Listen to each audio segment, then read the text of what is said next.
Lions, who've been to 3 straight finals.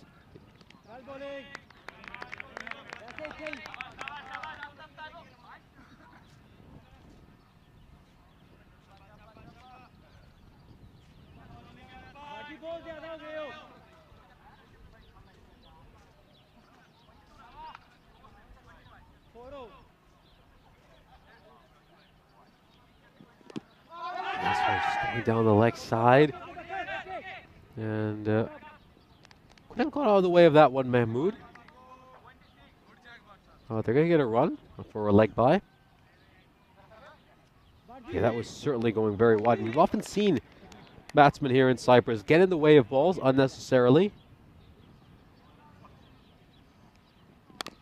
Tasman, you can see he's trying to hit that straight boundary. We saw how much Marquardt targeted that short straight boundary, as well as the Black Caps in their earlier loss to the Sri Lankan Lions. So just doesn't quite get a hold of that one, Abdullah Al Tasman.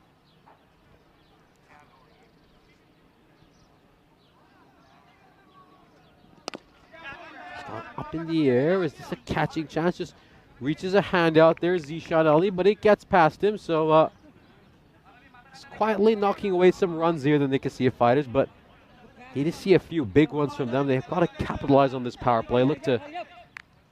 Got to try to end this power play with at least consecutive boundaries. That's the bare minimum they need. Al Tasman gets hold of that one, and of course there is the first of 2 boundaries they'll really need to capitalize on this power play. And very well struck, of course. There's no fielder out at long on, so it takes a hop, and it goes for a 4. So Nicosia Tigers at 29 for no loss now. Current run rate at just under 10.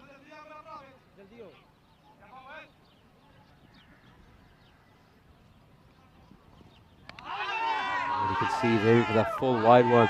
And there's a big appeal here by Marquardt. But the umpire signals a wide, so this is an interesting call.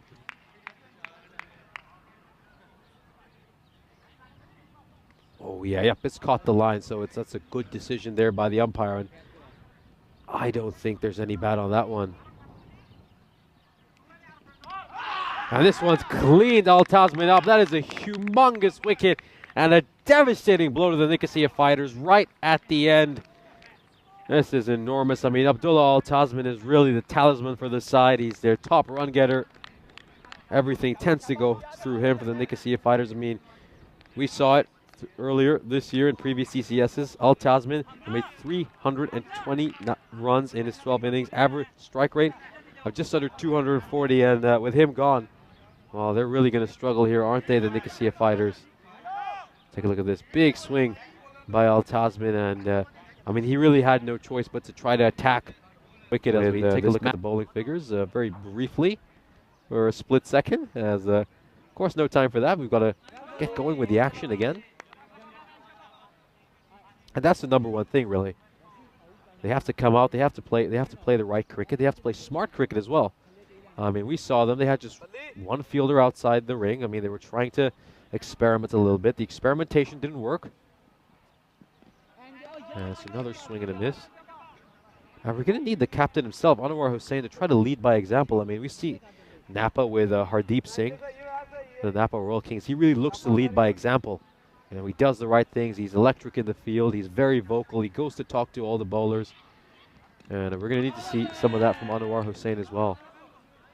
At least the one thing, though, the Nicosia Fighters fans will be thinking is that the only way is up for them. As not a lot has gone right for them so far this match. Not a lot.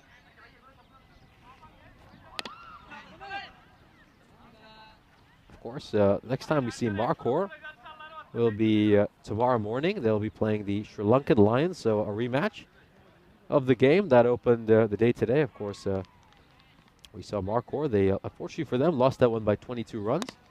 This one is struck well, and it's going to go to mid-wicket. But I think regardless of that loss, they can still be pretty encouraged. I don't think they were that far off the Sri Lankan Lions. Things kind of just fell away for them. But for about 6-7 overs, they were right there with the Sri Lankan Lions in terms of their run rate. It was going very well, as that's a slight misfield. Won't really cost the Markhor side.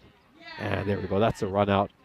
And they just try to push for that extra run, don't they? And I think that's going to be the end of the inning. So it's a dominant victory here for Markhor. They take this one very, very comfortably. Total destruction of the Nicosia Fighters, who start this tournament off in a very poor manner from their point of view. I'm sure they'll rebound and come back a lot stronger, but a good win for Markhor as they get their first ever ECS win. So a big congratulations to them. This is a good side, and I expect them to be right in that hunt to make it to the quarterfinals. They take this one by 81 runs, as we'll take a brief look at the highlights.